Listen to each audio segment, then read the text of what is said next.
আরজিকর কাণ্ডে গত 14ই আগস্ট ভোররাতে কর্তব্যরত অবস্থায় দুষ্কৃতীদের ছোড়া ঢিলে গুরুতর আহত রাজ্য পুলিশে কর্তব্যরত শান্তিপুরের মহিলা কনস্টেবল শম্পা মণ্ডল জানালেন সেদিনের ঘটনার বিবরণ।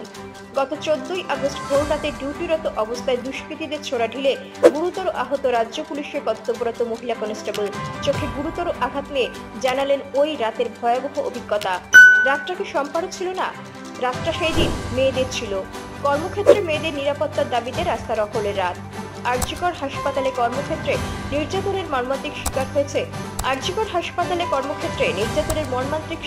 মৃত্যু হয়েছে এক মহিলা চিকিৎসকের, যার জন্য সহমর্মিতায় 14ই আগস্ট রাতে নারী পুরুষ নির্বিশেষে রাজ্যের বিভিন্ন প্রান্তে মানুষ জড়ো হয়েছিল রাস্তায়। যেখানে রাস্তায় মানুষদের নিরাপত্তায় ছিলেন শান্তিপুরের লক্ষ্মীনাথপুরের বাসিন্দা কনস্টেবল শম্পা প্রামাণিক। বিধাননগর পুলিশ কমিশনারেটের কর্মী শম্পা প্রামাণিকের কাজ ছিল নাগরিকদের নিরাপত্তা দেওয়া। শম্পা 14ই আগস্টের রাতে নিজের কাজটাই করছিলেন পাগুইহাটিতে। রাতের যারা রাস্তায় হাঁটছিলেন, শম্পা তাদের নিরাপত্তা সুনিশ্চিত করার দায়িত্বে ছিলেন।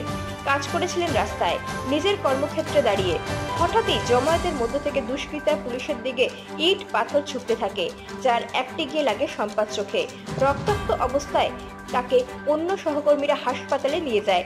সেখানে তার চোখের চিকিৎসা হয়। পরবর্তীতে হাসপাতাল থেকে ছাড়া পেয়ে গতকাল রাতে বাড়ি ফেরেন কনস্টেবল শম্পা প্রামাণিক। তবে প্রশাসনিক পদক্ষেপে আস্থা আছে শম্পার। যদিও তার পরিবার এখনো আতঙ্কে, তবে দোষীদের দৃষ্টান্তমূলক শাস্তির দাবি করছেন শম্পার পরিবার।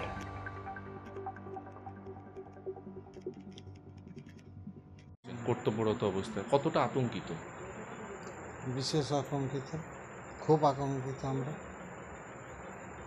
যে আজকে আপনার মেয়ে ডিউটি করছে, সেই টাইমে কর্তব্যরত অবস্থায় তার উপর হামলা হলো। একটা মেয়ের প্রতিবাদ করতে গিয়ে আমার মেয়েটা আক্রান্ত হলো। কাজে সেই জায়গায় দাঁড়িয়ে আপনি যেটা বলছেন যে আপনার মেয়েটা কতটা সুরক্ষিত? এখন যে অফিসাররা আছে তারা যাতে সুরক্ষিত হয় সেই ব্যবস্থাটা করতে। আপনার নাম? বাসুদেব পরামানি। আপনার পরিচয়? আপনি সম্পর্ক সে কি হয়? সম্পর্ক বাবা। এই ঘটনার পর আমার বোনের যখন লাগে তখন আমরা ভীষণ আতঙ্কিত হয়ে গেছিলাম।